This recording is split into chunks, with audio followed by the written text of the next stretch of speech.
So using our drum set matrix, if we wanted to enter our parts in, I'm going to go ahead and just put X's where I uh,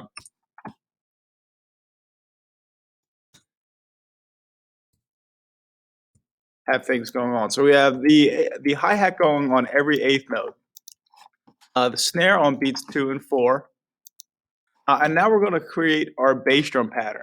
And this is a very handy tool to use to come up with bass drum patterns that are a little bit more uh, interesting than our basic backbeat template that we've learned. So let's just throw something on here and see what comes up. So I'm going to see how it sounds. So I'm going to put in eighth notes here on the one and the end of one, and then maybe I'll do the same thing on beats 3 and the end of 3. So let's go over here to GarageBand and see what that's going to look like. So there's our bass drum sound. And again, adjust your view so that it looks kind of like this. And the and is going to be this middle one right here. So that's this is the one that's on the downbeat of 1, and this is the and of 1.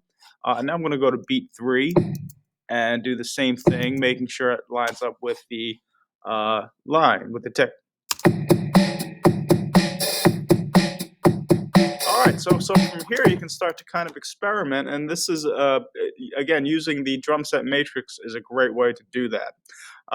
So what if we just start by taking this one out?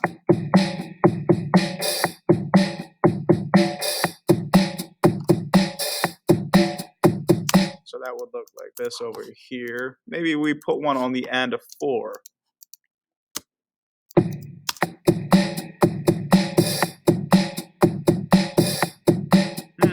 Kind of interesting when you have that downbeat.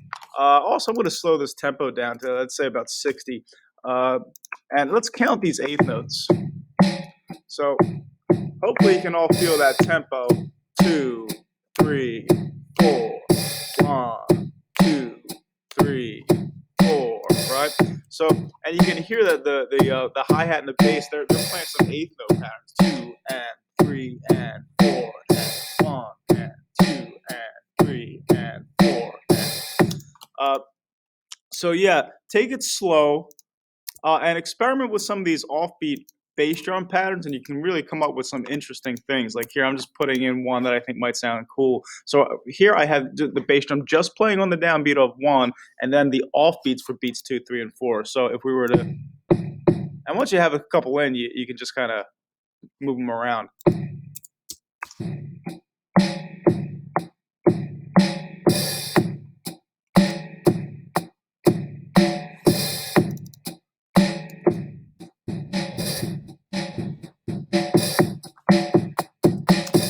Put in another eighth note here.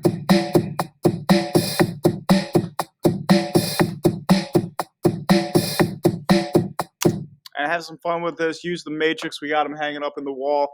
Make sure you use a dry erase marker. And it's always a good idea to practice these on using either the body drum set, and once you have that down, feel free to use the electronic drum set in class. Very, very important that you at least try to play these somehow, and that'll result in much better bass drum parts.